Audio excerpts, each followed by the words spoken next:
So, more revenue, what would you say if I told you it doesn't solve your problems? I've consistently looked back at my past 50 clients, and what I saw was no matter how much money they made, there was always this energy of more, more, more, more, more. So, it didn't solve the stress, it actually exposed more the problems that were underneath. See, I see this consistently when practices grow, it's more clients, more revenue, more demand. But internally, the decisions are heavy, the money still feels unclear, and growth just feels stressful and it's not freeing. So, what you came into the business for, you feel like, why am I doing this? Should I just go back to somebody else and just work for somebody else? So, the reason is not usually lack of revenue, it's lack of a structure that's underneath the growth. Because when the money comes in, the systems, it's more obvious that they're not stable. The cash flow still issue is there, and the reactive decisions are still more obvious. So the growth amplifies whatever foundation already exists. And I'm going to tell you a story. I had a client who recently wanted to come back. And originally they told me they were leaving because of money, which was mainly the money because they wanted to spend more time with their children. Actually, they only have one child. And when they did come back, what ended up happening was they thought while they're taking care of their baby, they're just going to hire someone else. But the person had debt to pay. The person had other bills to catch up on. So there was always a backlog of what was happening. So the reason is not lack of revenue. It was the structure underneath the growth and of where the money was going.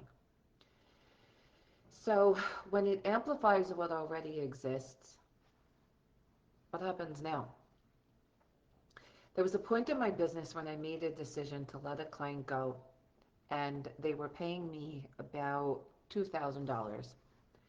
And financially, I didn't need to do that. But I realized something important. They were operating reactively. There wasn't a structure, there was no intentionality. The clarity was around the financial side of the business. They thought it was, but there was no clarity.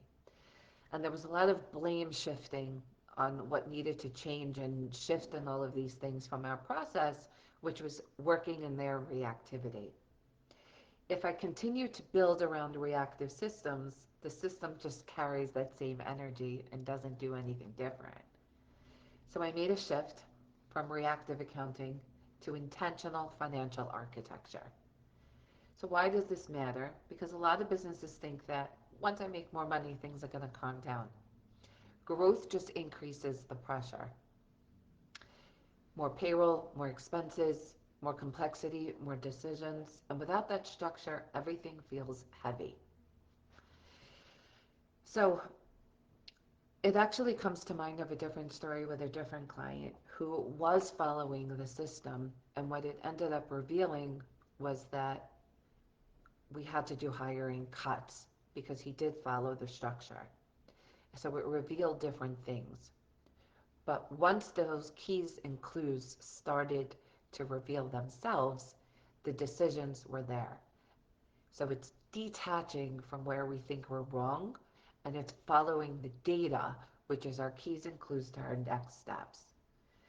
So I've worked with clients that have solid revenue, and I still do. But underneath, the profit wasn't clear, the owner's pay wasn't structured, and the planning was reactive, and the hiring decisions were even more stressful. These are the common patterns. Not because the business wasn't successful, but because the foundation growth was designed not intent wasn't designed intentionally. So most revenue doesn't create clarity, it's the structure that does. So when we make more money, that clarity, that not consistency is what we build in the structure to hold us. And then when something happens, we update the structure so that we curate our keys and clues for our next steps. And that's where stabilization becomes scalable growth.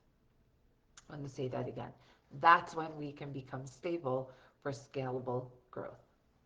So if your practice is growing, but it feels very heavy, and it's too much heavy that you don't want to handle it anymore, and even if it's a little bit tiny heavy, that's the sign that your business needs a structure, not just revenue. I would want to know what you feel off, what you want to sort out. I remember a client telling me where she wanted to have a VIP session and she wanted to run it with like all of these different spreadsheets that she made to help her figure out payroll and where she was going to go. She didn't want to follow the standard of what I've come across from all these practices working together. She wanted to, like, I was working for her, but I was attending her process, which was all reactive and also taken from places of where they weren't reliable sources. So what ended up happening is that it becomes a decision to make. Is that, do you want to lead your own numbers when you really don't know? Or would you want the clarity to exist so that you can know, and that whether it's 10, 15, 20 clients, paying taxes, paying, your kids' school bills, your bills, going for groceries, and all of these different things become an issue. I invite you to let me know your takeaways below. Message clarity below so that we can talk further on this. You can also DM, and I want to help you sort this out. And I would love to know what your takeaways on here from today, and I look forward to hearing your feedback. Talk soon.